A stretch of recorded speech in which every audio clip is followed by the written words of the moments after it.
Hello guys, welcome back to a new mini vlog. તો આજ આપણે પાછા ગાડી લઈને નીકળી ગયા બીજા મામાના લગ્નમાં. અહીંયા પૂગીને સૌથી પહેલાં કરવા માંડ્યા ડિસ્કો કરવો તો જરૂરી જ છે ને મામાના લગ્નમાં. પછી આપણે બધા ભાઈબંધુ, મારા મામા, મારા ભાઈઓ, આમ બધા ગાડી લઈને નીકળી ગયા ખંભાળિયા બાજુ નાસ્તો કરવા માટે. રસ્તામાં ગીત વગાડતા અને ડિસ્કો કરતાં જતા હતા. ખંભાળિયાથી પાછા આવી ગયા સલાયા આવીને ભોલો બદલાવતો હતો કપડાને. આપણે બનાવી લીધો એનો MMS. પછી પાછા સવાર થઈ એટલે નીકળી ગયા જાનમાં સૌથી પહેલાં બહાર આપણે કર્યો ડિસ્કો કર્યો ને પછી પોતપોતાની ગાડીઓ લીધી અને નીકળી ગયા પાછા દ્વારકા જવા માટે. બરાબર, દ્વારકા આપણે જઈ અને શું કરવાનું હતું તો કે મામાને પરણાવવાનું હતું. તમે જોઈ શકો છો રસ્તામાં ગાડીનો કાફિલો બહુ મોટો હતો. ભાઈ હલાવતો હતો ઇનોવા, આપણી ગાડી હલાવતા હતા મારા પપ્પા. પછી આપણે વળી ધ્યાનમાં રસ્તામાં જતા પણ ગીત વગેરે મોજ કરી.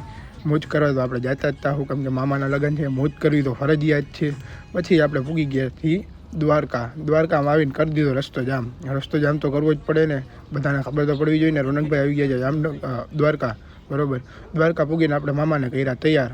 મામાને તૈયાર કરવાની જરૂરી છે તો જ થોડાક રૂપારા લાગે ને બધાને આવે મજા. ત્યાંથી પાછા આપણે નીકળી ગયા અને આવી ગયા પોતાના નાનાની વાડીએ. તમે જોઈ જ શકો છો પોતાની રીતે ગેટ ખોલી વાડીમાં મસ્ત આંબા બાંબાને ચીકુડીને બધું છે. અહીંયા આવીને આપણે ફોટોશૂટ પણ કર્યું જ હતું, કારણ કે એ કરવી જરૂરી જ છે. ઇન્સ્ટાગ્રામમાં સ્ટોરી તો મૂકવી પડે ને ભાઈ. ઇન્સ્ટાગ્રામમાં સ્ટોરી મૂક્યા વગર તો હાલવાનું છે નહીં. આવીને પાછા થોડીક વારમાં ચડી ગયા આંબે ચેડા કેરીઓ ખાધી અને પાછા ઉતરી ગયા હેઠે.